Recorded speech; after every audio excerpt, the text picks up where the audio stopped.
প্রতি বছর রথযাত্রা এলেই একটা খাবারের কথা ভীষণ মনে পড়ে, সেটা হলো ছানা পোড়া। কারণ গতবার যখন আমি পুরীতে গেছিলাম, আমার এখনো মনে আছে আমি এক মিষ্টির দোকানে দাঁড়িয়ে প্রায় 2 ঘন্টার কাছাকাছি এই ছানা পোড়া তৈরি দেখেছিলাম। সেদিন থেকেই আমি ওরকম ছানা পোড়া বাড়িতে বানানোর ভীষণ চেষ্টা করি। হ্যাঁ, তবে খেতে একদম ওরকম না হলেও অনেক সুন্দর হয়। তাহলে চলো তোমাদের সাথেও সেই রেসিপিটা শেয়ার করি। প্রথমে ছানা পোড়া বানানোর জন্য আমি 1.5 লিটার দুধ ভালো করে ফুটিয়ে নিয়েছি। এবার অল্প অল্প করে লেবুর রস মিশিয়ে ছানাটা কাটিয়ে নেব। এখানে তোমরা চাইলে লেবুর রসের পরিবর্তে ভিনেগার দিয়েও ছানাটা কাটাতে পারো। ছানা কেটে গেলে এবার একটা ছাঁকনির মধ্যে আমি ছানাটাকে জল ছাড়িয়ে নিচ্ছি। আর এখানে ছানার সাথে একটু জল থাকলে কিন্তু কোনো অসুবিধা নেই। এবার এই ছানাটাকে একটা পাত্রের মধ্যে আমি নিয়ে নেব। ছানাটা এবার ঠান্ডা করে নেব। ঠান্ডা হয়ে গেলে হাত দিয়ে মাখাতে সুবিধা হবে, না হলে কোনো ম্যাশার দিয়ে কিন্তু তোমাদেরকে মাখতে হবে। এবার ছানার মধ্যে আমি দিয়ে দিচ্ছি পরিমাণ মতো গুঁড়ো করা চিনি।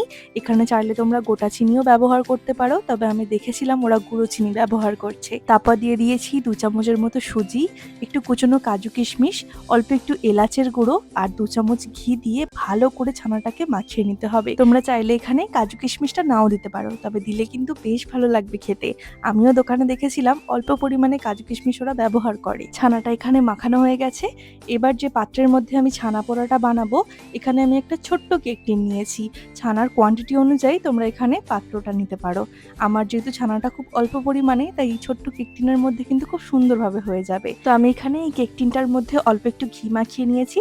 তারপর এর মধ্যে কলা পাতা দিয়ে আবারও একটু ঘি মাখিয়ে নেব। তারপর এর মধ্যে দিয়ে দেব ছানার মিশ্রণটা। এই ছানা পোড়াটা ওরা সাধারণত এটা কাঠের উনানে করে, তবে তোমরা চাইলে এটাকে গ্যাসেও বানাতে পারো, কোনো সমস্যা নেই। তবে আজকে এই ছানা পোড়াটা বানাচ্ছি আমি 1125 লিটার্স মার্বেল ওটিজি ওভেনে। এই ওটিজি ওভেনটার আরো একটা ভ্যারিয়েন্ট আছে 48 লিটার্সের, তোমরা চাইলে সেটাও পারচেস করতে পারো, সেটাও কিন্তু বেশ ভালো। এবার ওভেনের মধ্যে আমি এটা দিয়ে দেবো। আর এই ওভেনের টেম্পারেচার রাখবো 180 ডিগ্রি সেলসিয়াসে। প্রায় 30 থেকে 35 মিনিটের মধ্যে আমাদের ছানা পোড়া কিন্তু একদম রেডি হয়ে যাবে। তবে চাইলে কিন্তু একটু বেশি সময়ও লাগতে পারে, তোমরা যদি ছানাটাকে আরো একটু বেশি পোড়াতে চাও। তো এখানে আমার ছানা পোড়া একদম রেডি হয়ে গেছে।